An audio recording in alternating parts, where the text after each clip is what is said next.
Welcome everyone to Enlightened World Network.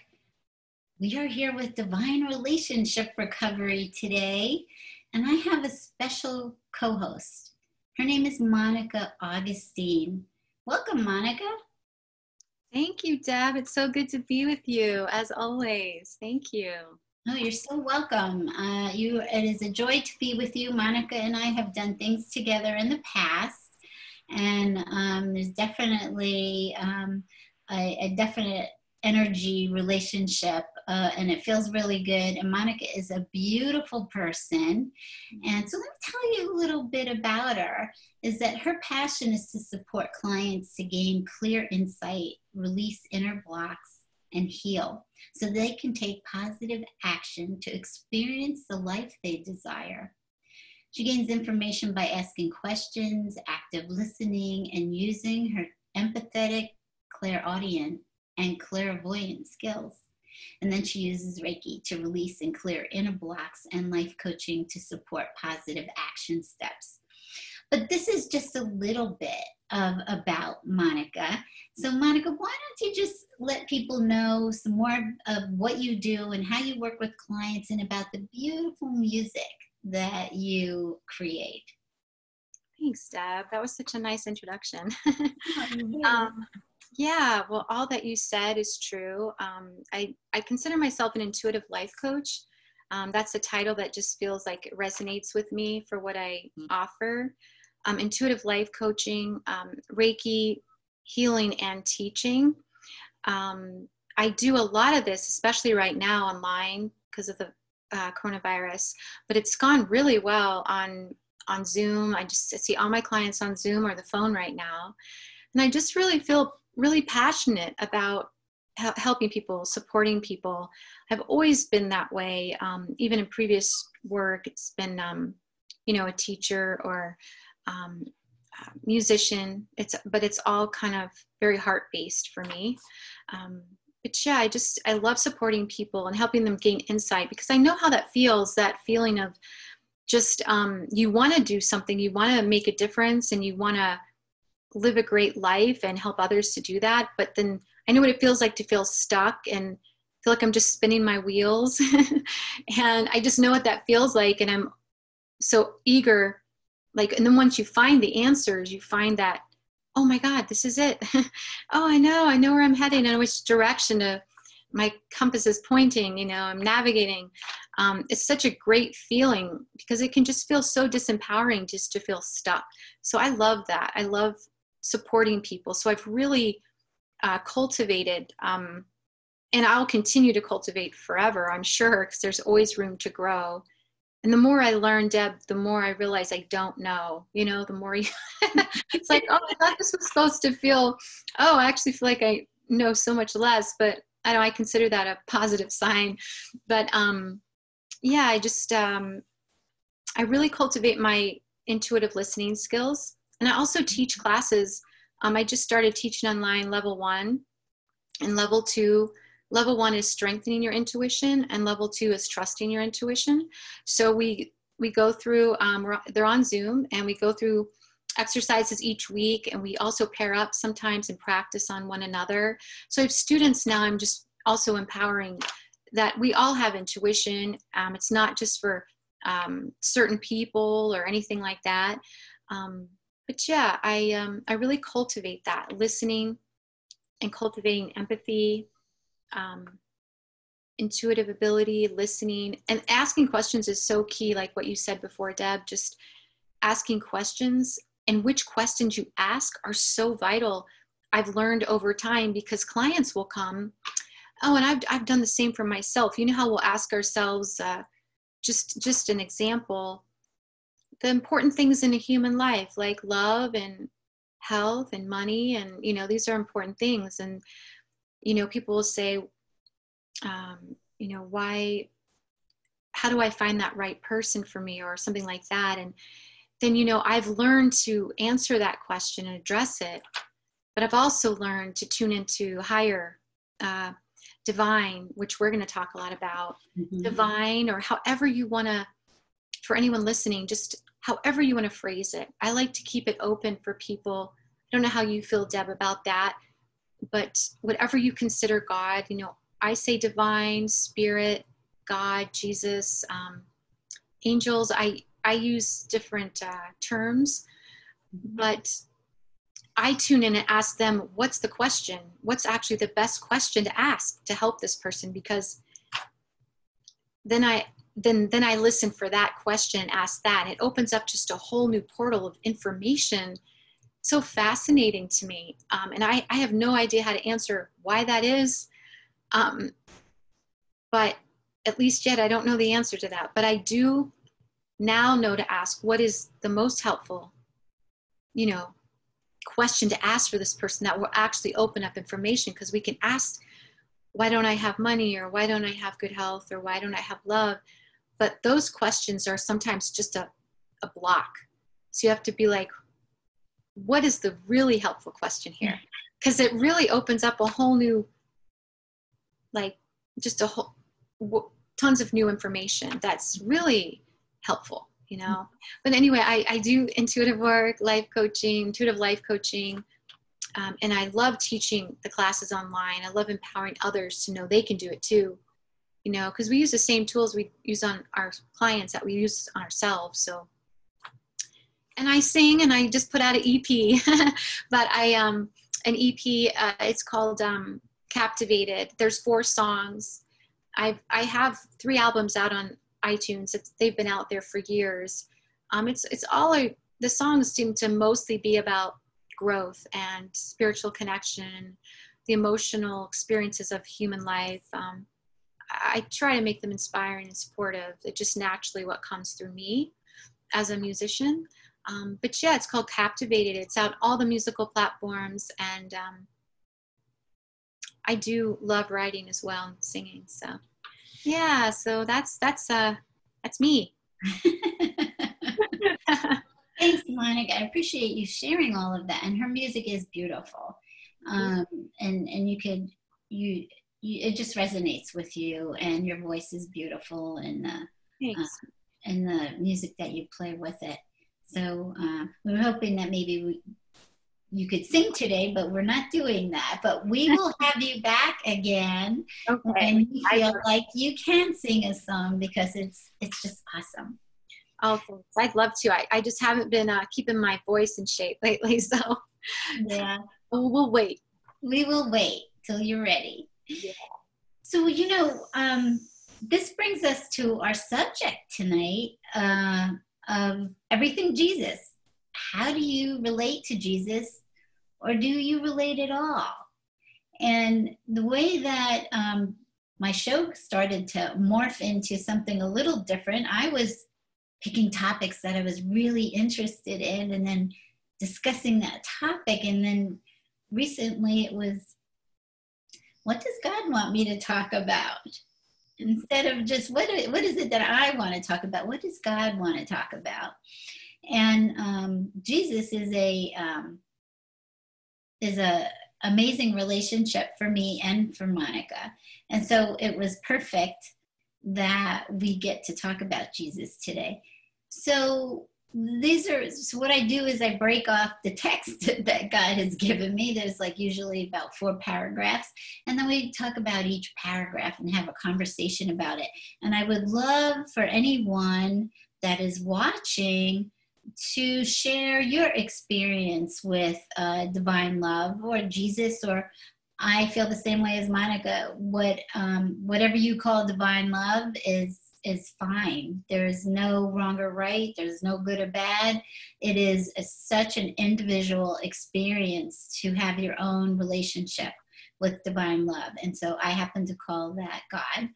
And my relationship, when I started to chat with God, God shows up to me as male, and God also shows up to me as female. But the majority of the time that I spend with God, I feel male energy. I see him as male, even though I know he's just energy. But that is how unique each person's connection is with love. It is geared for exactly for what you need for your story, for what you need to navigate your life here. So divine love shows up for you in the way that you need and feel comfortable with. So the first thing that God says is, just like myself, God, everyone relates differently to me, and it is the same for Jesus. Jesus' story is absolutely beautiful. He is my creation, just like you are. Can you see yourself the same as Jesus? Just like you're working on oneness with me, you are also one with him. So I thought, okay, that's a pretty good place to start.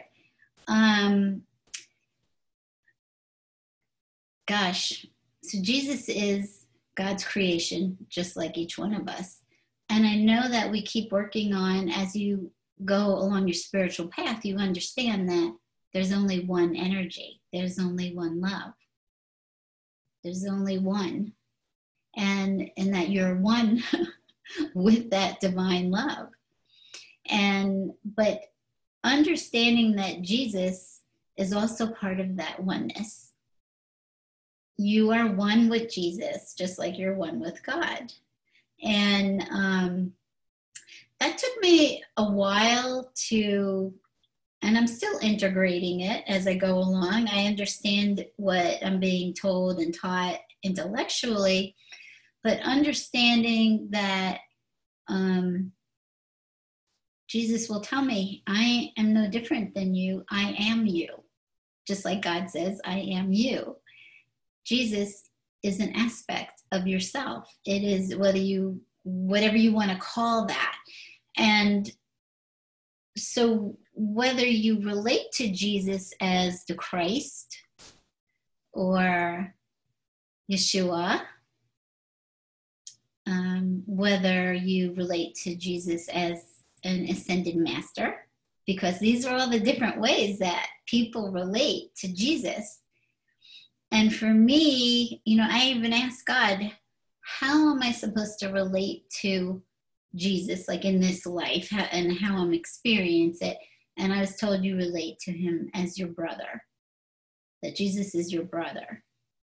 So everything that I've been taught is not religious, it's universal love. But that does not mean that somebody who relates to Jesus as Christ, there's nothing wrong with it, that it's perfect, because that's what that person's life is, what is for them. It's their journey, it's their life. And Jesus is all the same person, no matter what you call him. Right? Yeah. Oh, it's beautiful, Deb. I've been really asking a lot lately. That's why I'm really glad we're doing this. This is really fun. Just praying a lot. I pray a lot anyway, just naturally pray all the time. It's just like a natural part of what I do, I guess. But I've been praying a lot about just how I want to understand Jesus better, Jesus's life, and Jesus, I guess. And because I know, like what you were saying, you heard when you asked and inquired, he's your brother. Treat him like that. And other people view him as their savior. Mm-hmm. I just feel honestly like I am so still learning and just have so much to learn.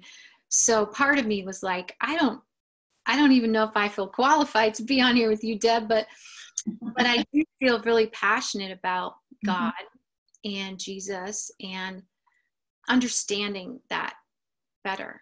And really just, understanding Jesus's life and him as a being, as an energy, and when I inquire and I pray, I can feel it in my heart. Like I feel Jesus very much in my heart. Mm-hmm. And I feel just a real gentle presence and loving compassion, like that unconditional love. Like it's beautiful and it's gentle and it's completely accepting. That's what I feel. It's like, it's just a beautiful feeling. And sometimes I hear when I ask more questions and and like, I'm in the same thought process as you, Deb, I would say right now anyway, as universal love. I'm always looking for, you know, commonalities in religion and also spirituality. And I'm always looking for inclusivity and likeness. And you know, I'm always looking for that. What makes us the same? What makes us similar? What makes religions similar? I'm really fascinated by that, because I think it's so easy, and understandably so, like to exclude and say, you know, this is the right way, this is the wrong way. And I just feel like, in my heart and my understanding and my relationship so far with God, Jesus and God, is that just doesn't exist in their energy. There isn't excluding and denying. And I feel like when I talk to God and Jesus, I feel like I hear them say to me, Monica, that has nothing to do with us. Like that, just that kind of focus and energy of right, wrong, good, bad, that or better, worse, kind of with people or whatever, that has nothing to do with what we're about. That being said, I feel like, again, I just want to say I'm a novice. I have so much to learn, but I'm inquiring and I'm passionate about it. So that's why we're here, right? And I know there's right, wrong about like not killing, not, of course that's very important. Treat people as you'd like to be treated. And those are the verses I love in the Bible, like the Psalms, the Proverbs, and that I can naturally get with, like treat people as you'd like to be treated. Treat them as your neighbor, as yourself. I love all that. But and sometimes in the world, when I notice religion or certain people in religion are just, it's there is like, this is the right way, this is the wrong way. That creates a lot of stress for me. I so want to find commonality and connection. And sometimes I'll come up come up to people where I'm looking for that. And they'll say, Monica, we need to get you on this path or, this way. And I'll be like, oh my God, I so want to connect with you, but that doesn't resonate with me. And it's like, I so want it to, so that we can connect, but I can't just do that to connect with somebody, Right. I feel like God and Jesus are just so much bigger and than any word can even say, or any book or anything. It's almost mind-blowing, but at the same time I still do try to understand. But I find that I'm trying to do it more in my experience, like mysticism. Deb, I did this class once with Mirabai Starr. I don't know if you've heard of her.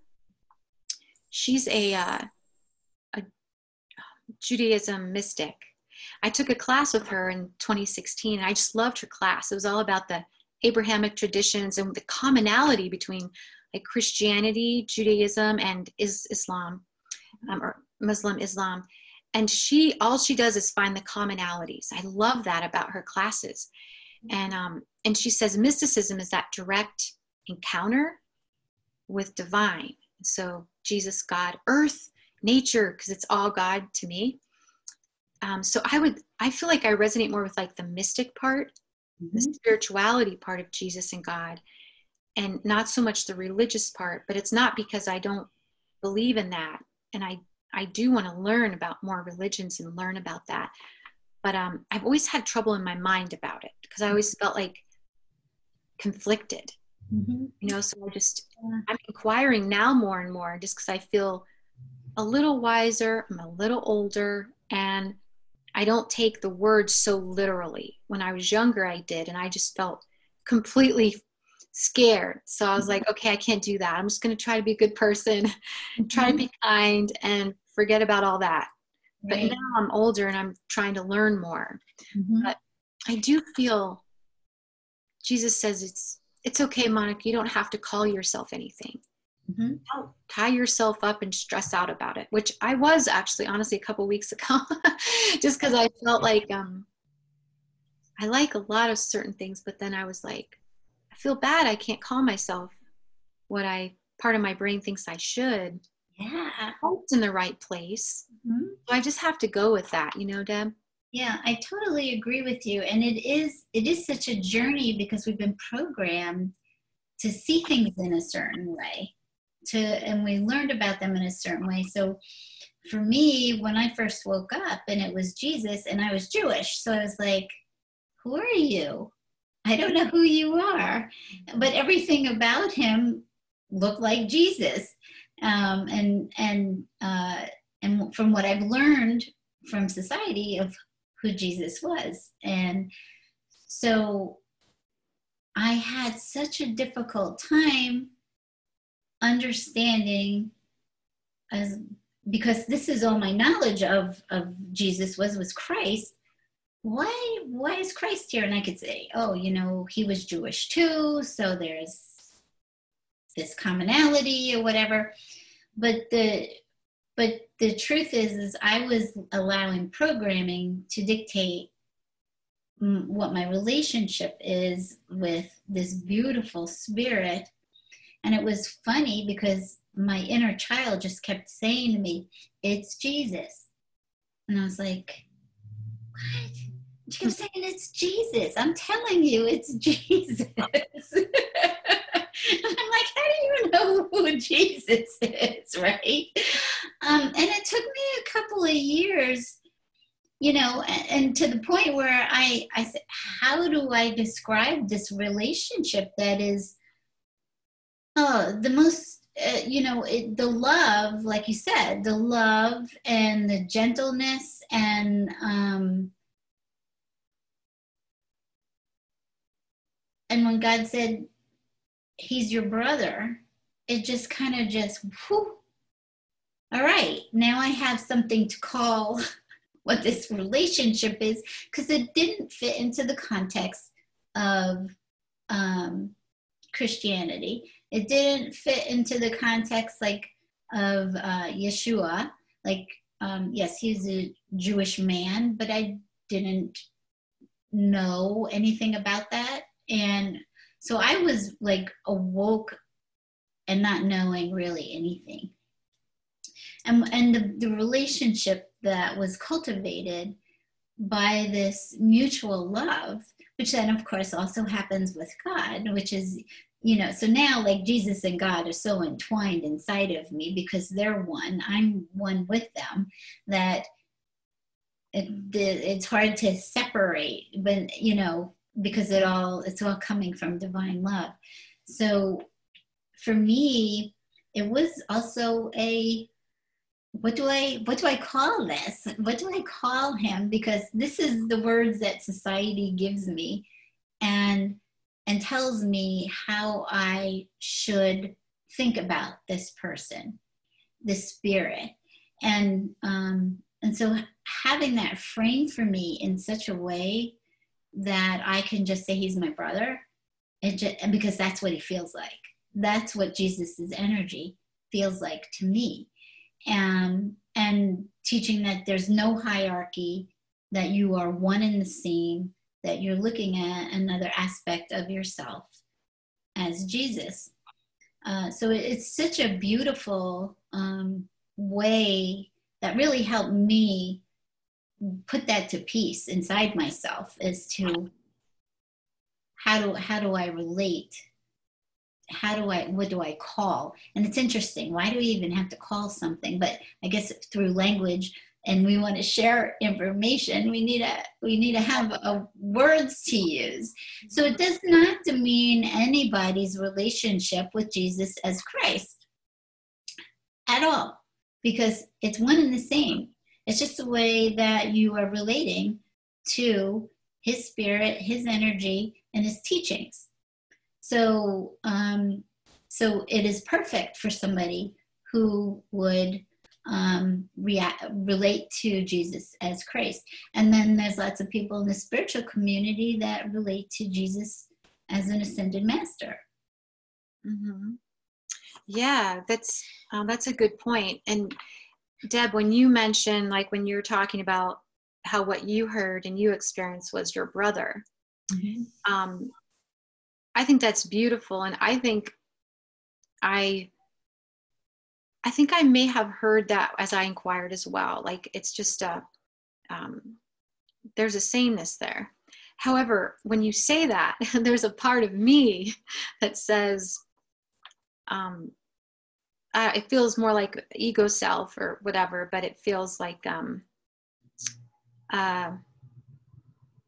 my gosh, I don't feel worthy to call myself on the same level like that. Mm-hmm. But it's only my own inner dialogue as we talk about it. And it's my mind, my heart just feels a lot smarter than my head most of the time. So it's just like, yeah, we know that. We can't describe it or put it in a box or category, but you understand it, Monica, just do that, you know.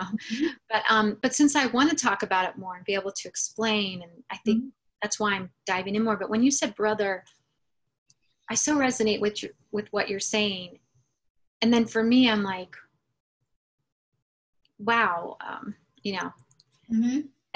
So I can understand what you're saying, because there's just so much, as I'm asking so much more too, Deb, about understanding him better, his life, and the Bible shares a lot about his story.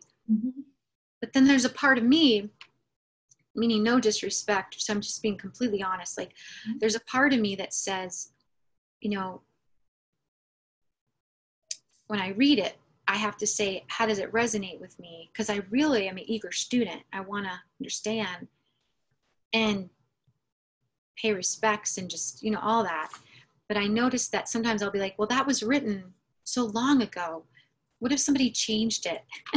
Or what if there was something changed? And I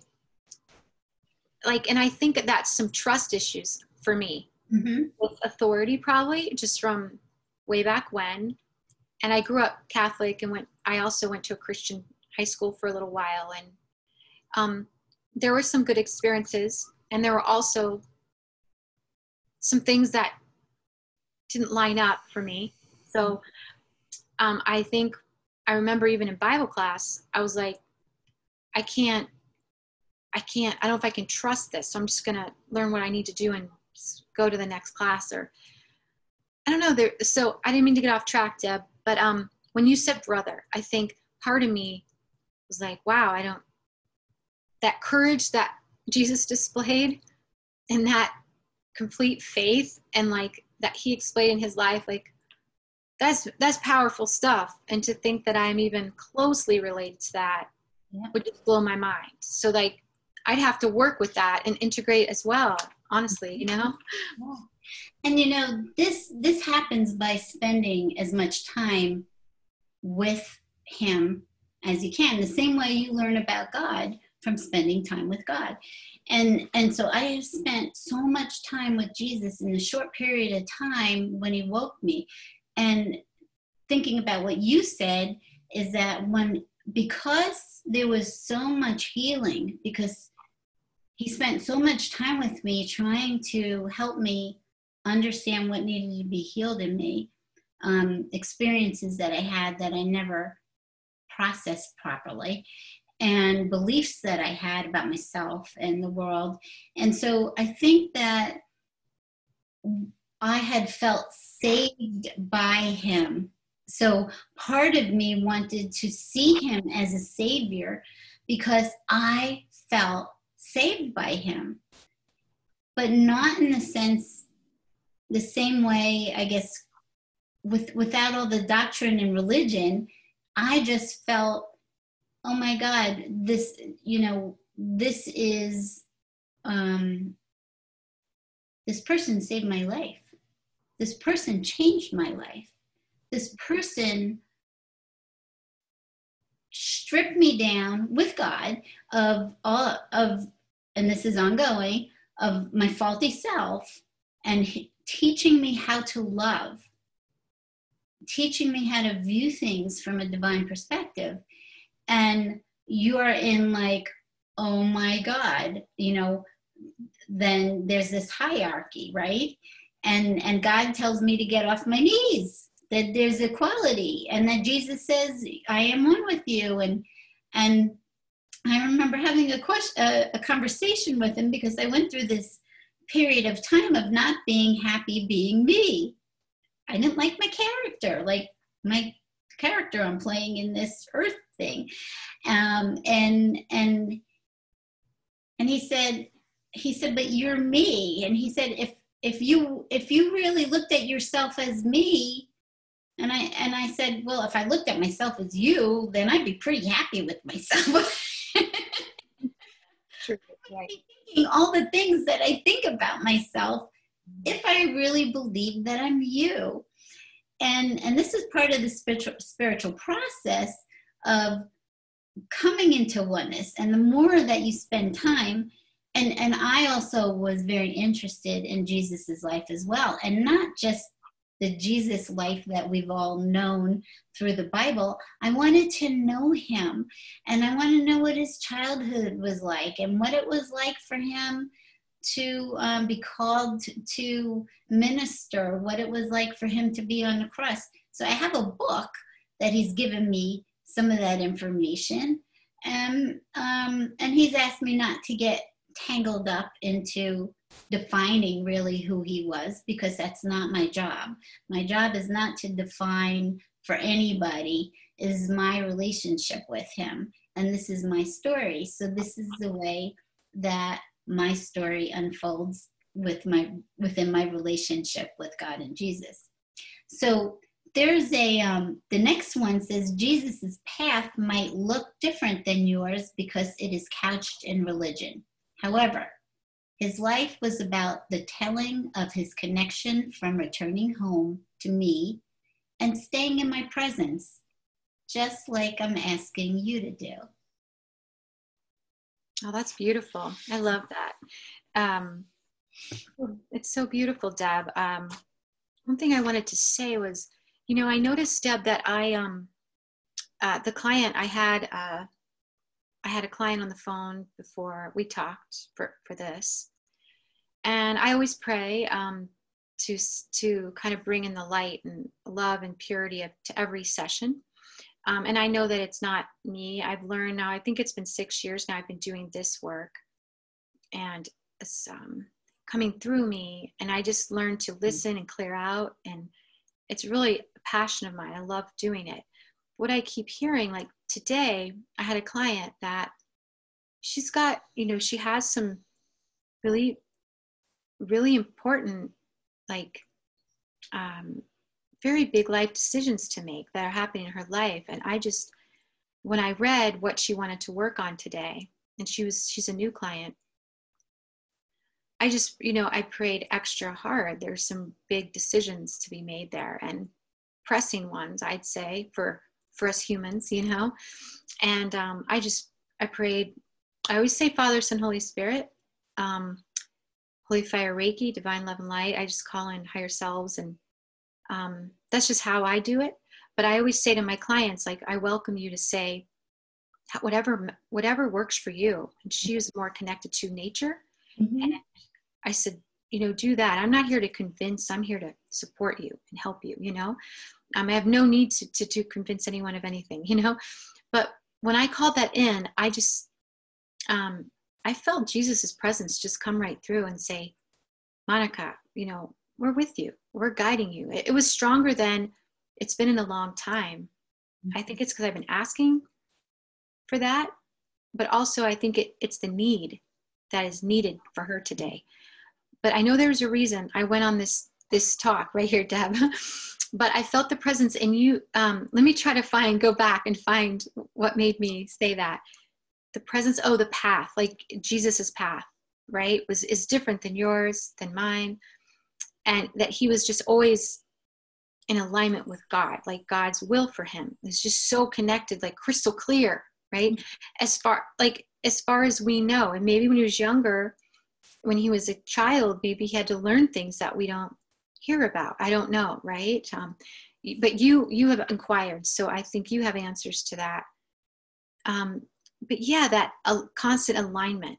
It's like, no, I'll be like the reading today for her, I could feel it like so strong. And then after I went on a walk in the trail before you, and I just felt where this feeling was amazing.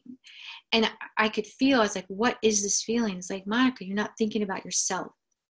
You're in alignment with us, like not in a selfish way, but worries or fears or doubts, like that kind of thing, you know, or did I say enough? It's making it about myself. It was just so beautiful because I felt really in alignment, you know, after that session. And I felt, oh my gosh, that would be amazing to just trust like that more and more. Yeah. But like you were saying, like that's what Jesus came to do. And he was just in that alignment, you know, just that constant. So I think that's where I was meeting those conversations, Deb. Did you feel like they kind of were cohesive? Yeah. I feel like this one off. And yeah, no, you're describing the same thing. I mean, God's saying, you know, Jesus's life was about being in unity with him and being in an alignment and trusting. And he talked about, you need to return home to look to divine love, return home to who you are, return home to your divine nature, return home to the love of your life, really. And what you find out is yourself, because there's only oneness. But and that to stay in that presence. And so that's what we're being called upon to do, is do that in our own way of being able to stay in the presence of love. We have somebody on, Kim, says, what an interesting point. There's so many teachings about not living in the past and stay present in the holy instant. So it makes me wonder if focusing on the Bible and scripture is like staying in the past. Well, everybody's going to relate differently to information, and everybody's journey is different. So there's nothing wrong with the Bible. It is about how you're interpreting it. And are you interpreting it with God's help, or are you interpreting it through, you know, an ego filter, or what you have been taught through society? So, and I guess there is no real past. Everything's now. Everything's occurring at the same moment. So the past, whenever that was written, is still now. And yeah, I would have to say that there is so much beautiful stuff. And now I haven't really read the Bible, but I've read little parts of it as I've been called to go and look something up. And there's some beautiful wisdom in there. And then there's some other stuff that just feels so out of alignment, especially when you're having a relationship with God and Jesus, and then you start questioning, like, this isn't love. Fear isn't love. So I think that for some people, scripture speaks to them, and that's their connection of how they feel God, and that, so there's nothing wrong with it. It's just that each person's going to have their own individual way of connecting. And it's allowing that. It's allowing each person to have their own connection, because it fits in with your story, with your journey of how it's supposed to unfold. And you can't look at what anybody else is doing. And being in alignment, as you know, like you're describing, it is an amazing feeling of, like, you feel it's bliss. It is knowing that you're home, that you're seated in divine love, in oneness, and that energy is just flowing through you in whichever way it does, as it comes through you. So we have another paragraph, and it's, divine truth was Jesus's ministry and what he lived by. You too have the same wisdom within you, although it might be related to, spoken, or expressed differently. Your path may not be ministry in the same way, but it is to bring heaven to earth by allowing your divine nature to shine love and light in all that you do. So we can look at, we look at ministry, and a particular way of what we think from religion, what ministry looks like. And from what I'm getting from this is that we each have our own ministry of how we bring heaven to earth. And we have our own unique gifts of how we do that. And so we might relate to the information differently. We might speak it differently. We might express it differently. And all of it is right. It's just that you're doing it your own way of shining that love and light that you are, the oneness, out to the world. Mm-hmm. Oh, I love that. Deb, I agree. I feel like ministry is, well, I used to think of it, in the past when I was younger, just like a minister or a priest or on the pulpit or, like that. But I just think every human being is a minister, like is ministering something. Mm-hmm. And in what we're talking about, like even our neighbors or us or our garbage man, like our garbage man's name's Robert, and he is such a nice person. He just always stops when he sees me and says hi, and just, it makes my day. Like he makes my day better. And like, that's kindness. That's a minister. That's a, know, whether he thinks about that or not, or just kindness, the simple kindness. And I believe everybody is, ministering to each other. And it's more pleasant when we're ministering love and kindness and joy and support and acceptance. Of course, that feels a lot better than any other kind of ministry. But yeah, Deb, is it okay if I go back just for a second on Kim's question? Just back there. And I wanted to say, if she's still on, that I know what she means. I felt that because I'm reading the Bible more because I want to understand the story and just understand more. And I've often got trapped in the past too, is like, how do I relate to this? This is so long ago. We don't really, it's hard to relate for me. Mm-hmm. And as I read it now, and I tune in and I ask, like, how do I read it now? Mm-hmm. Just because I really want to understand the story and Jesus's life, and also the life of the Jewish people too. I'm just very interested, and I hear, like, read the passage or whatever it is, the Psalm or proverb, and tune into your harmonic and just see, how does that apply today? Like, how does it apply to you today? And then I'm like, oh, it could apply to courage. Like, don't be afraid to just be your authentic self. Mm-hmm. Like, speak up for what you believe in. Be that. I can't remember which one it was now. I think I was reading Matthew or something, but it was like, I can see how sometimes I'm afraid to stand, just even acknowledge, I do that. I actually feel pretty passionate about God and Jesus. And this is something I've kept really sacred, it's still sacred, but it was private for me. But then more people have been asking me to talk about it. So I'm like, tune in, like, I'm afraid. I don't want to exclude anybody, or I want to always include everyone. And it's like, nothing you could say is going to exclude anybody, because it's just but anyway, what I was going to say for Kim was, that's what I do. That helps me. The New Testament's a lot easier for me to do that with. How does this relate to me in my life? Courage. Speak up for somebody being treated unfairly. Don't be afraid to put your neck out for somebody, that, like, those kind of things. Because that's going to be like present in any life, right? Mm-hmm. Anyway, so that's one thing that came to my mind. Yeah. Just to, yeah. That's a good thing to share. Just even the way that it's written, it's I guess at times it could be very hard to interpret what the meaning is, or finding the whole expansiveness of the meaning while you're reading it.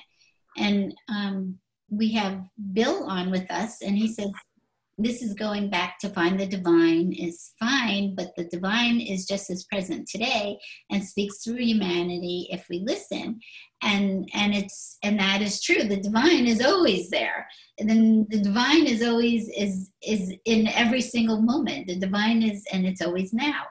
So we don't have to go back, but that for some people, that's what feels right to them. That feels right. And that's what God's saying is that you will relate, speak, and express differently from person to person. And their diversity is there purposely for each person to have their own experience and embrace it and stand in their own belief system. So I think, the purpose for us today in talking about this is spreading some more love, spreading the love and support that is inside of you for this amazing experience that you are not alone. And we say this over and over again. God shows up in all these different forms to help us navigate and embracing, the love of Jesus and what that spirit is alive and well in every single person. And, some people would call it Christ consciousness or enlightened consciousness. That's what his spirit is. So regardless of whatever way you connect with him, it is part of you. It is part of your divine nature. And the love and the healing. I just couldn't even imagine my life with not experiencing that. And knowing the constant teaching of, this is you too. This is you too. Can you embrace that? Can you take that in? And so the last paragraph says, you are my perfect creation, no different than Jesus. Divine consciousness is the same, no matter who you might be looking at, including yourself. See the beauty, love, and light within yourself, just like you do when you think of Jesus. He is your role model of direct lineage to me. He is your brother in oneness, in love, peace, and unity. And, just thinking about there, you can't separate divine consciousness. It's all one. That's just an experience that we have here, that we all look different and separate ourselves. But this is what God's saying. You're all my creation, and you're only divine. Your divine consciousness is perfection. It's amazing to think how expansive you could be and have so many aspects while you're living this life. You have all these aspects of all the divine spiritual guides that are really divine love showing up in different forms, that they're all forms of you that has come to help you. Yeah, no, I love that. I do believe that, Deb. I experienced that. Like, the experience to me is more important than what I believe, just because the thoughts can be tricky, and but the experience of that divine is all of us and everywhere and everything. I really resonate with that. Like, I completely resonate with that. And I hear that as well when I pray in the morning before I meditate. And when I do Reiki on clients sometimes, Deb, I notice that if they're having trouble, like physically or mentally, emotionally, a lot of times what I notice is, and hear, is this has just been separated. This part of this person has somehow separated. And so let's just bring it back to wholeness.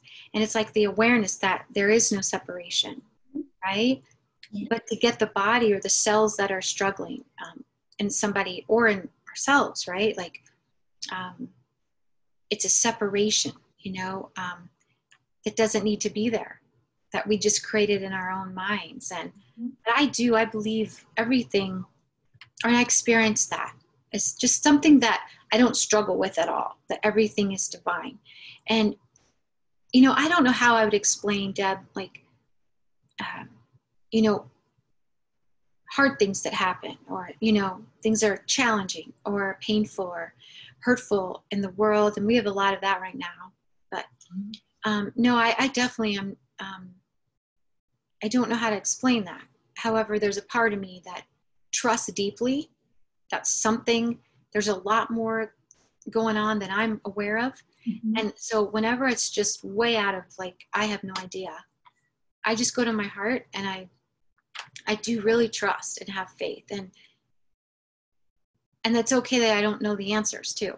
I just kind of keep tuning in to that oneness that we're talking about, And Deb, I wonder if this is along the lines, but of what we're talking about, oneness. And, but, my son Will had a blood clot, right? We, in March, yeah, it's way better now. He's on the road to recovery, but it was very scary. It was his whole right leg.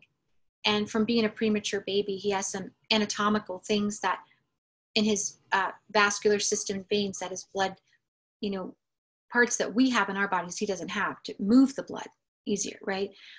So we didn't know this. He's 19. You don't expect a 19-year-old to have blood clot or, be in the hospital. So when I talked to the first doctor, he was like, Monica, Will might lose his leg. He might not be able to walk again. So that was very shocking to me. It was terrifying.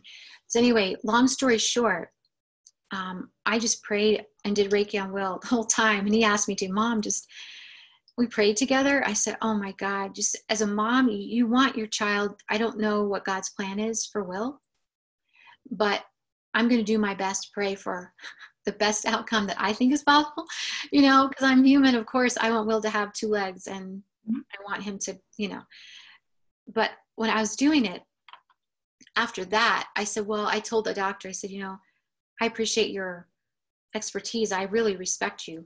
And I just can't allow myself to think that is going to be an outcome. So I just told him that. And I said, but thank you, but I'm going to move on to the next.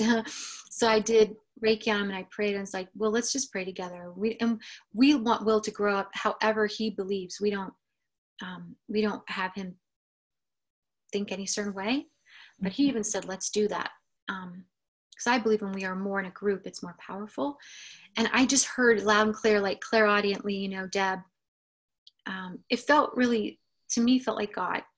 Honestly, like we were talking about how Jesus and God are the same, but Jesus's voice sounds different to me, but it might just be, I don't know how I interpret, or guides that have spirit guides, or somebody else helps us higher self. It sounds different to me coming through.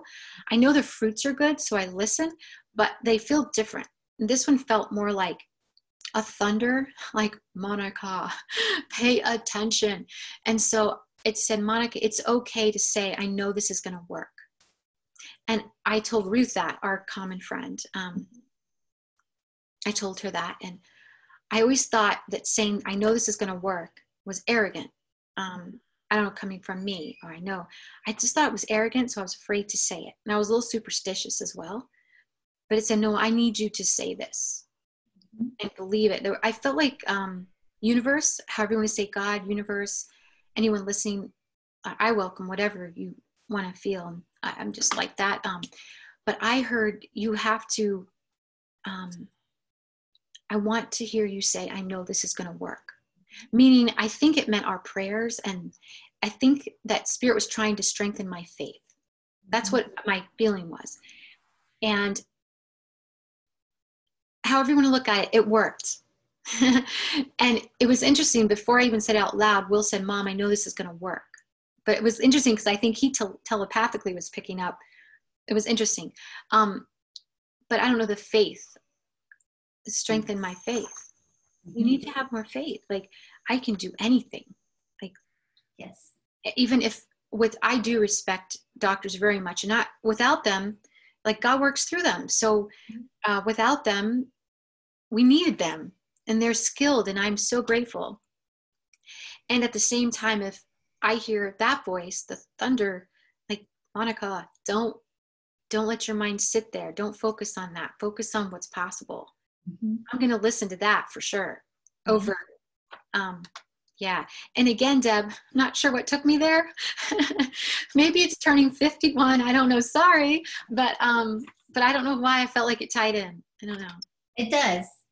Because it's really about being certain and sure. It's claiming that miracles happen, claiming that you're confident and trust in God, and like almost having unshakable trust and faith. And so that comes through you being able to claim that strength for your son. Yeah. And yeah, that's right. And that's what I think that oneness of you've separated yourself out, thinking you can't ask for this, Monica, or yes, please do ask for this, or don't separate yourself out and, let go of your concepts about what you can ask for and what you can't. Go for it. And I just did. And, he's still healing, but he's doing better, but it was profound. It went from, there's this potential that would be very different reality. And that's a hard thing for a mom, or a parent. It's just, you always want the best for your kids, and, or what you think is the best for your kids. Right. But that was just something amazing. I've never heard ever in my life. Like when I prayed it, I was just afraid to say I know this will work. I felt like, who am I, this small little person? I can't say that. It's like, oh yeah, you can. You need to say it. So I don't know, I was one with that. And it was that unshakable connection with divine. Yeah. And it was just so beautiful. It is beautiful. And it's such an important story for you to share, because that's what we're being called upon to do. Just sort of like what God's been saying in these messages is that we are one. His strength is your strength. It comes through you. It is, you have the power to believe, and believe that miracles happen. Believe and claim it as your own. So we have a couple of comments here before we get off, because we're running out of time. Okay. Bill says, when one gets to the point of accepting the divine as the essence of all life, just expressed as different aspects of the one, then I find I don't need to keep dragging out the stories from thousands of years ago. And that's true. It is you just accepting. And you also made a really good point of, we don't know why things happen. It's just, when you have that kind of conviction and strength, and you say everything is working perfectly, everything is in divine order, and I just need to trust whatever is happening, even though it makes absolutely no sense to me at this moment. And when you can do that, then you can get out of the worry, and you can get out of all of the things that cause us suffering. Right. And be able to stay present, because okay, this is being handled. Can I let go of this? So those are two very important things that you brought up. Yeah, I love Bill. Tell Bill I love that. That was beautiful. Yeah, it really helps me too, hearing that comment from him. It just, because I'm, I love that. So thank you. You're welcome. Thank you, Bill. And Kim says, this has been a good conversation. I agree that for a long time, I didn't know or understand that divine love was all around me and just waiting for me to accept this and trust this. And once I got this, it made life so much more interesting and fun. Thank you, Kim, for all your comments. And yeah, when you can let go, and we've all heard that, let go and let God, when we can actually do that, knowing that, it's freeing. It's freeing. It's like, okay, I trust, and I trust that God is good. No matter what is going on, that everything is working in my favor, whether it looks upside down or not. Or how we get there. Yes. I agree. I love that. It's beautiful. Yeah. Well, I am so grateful to have you here with me tonight, Monica. It's been such a wonderful conversation, and thank you for being open to have this conversation about Jesus and God, and so that we could share our experiences in love and let people know what's inside of them and that they have the same abilities.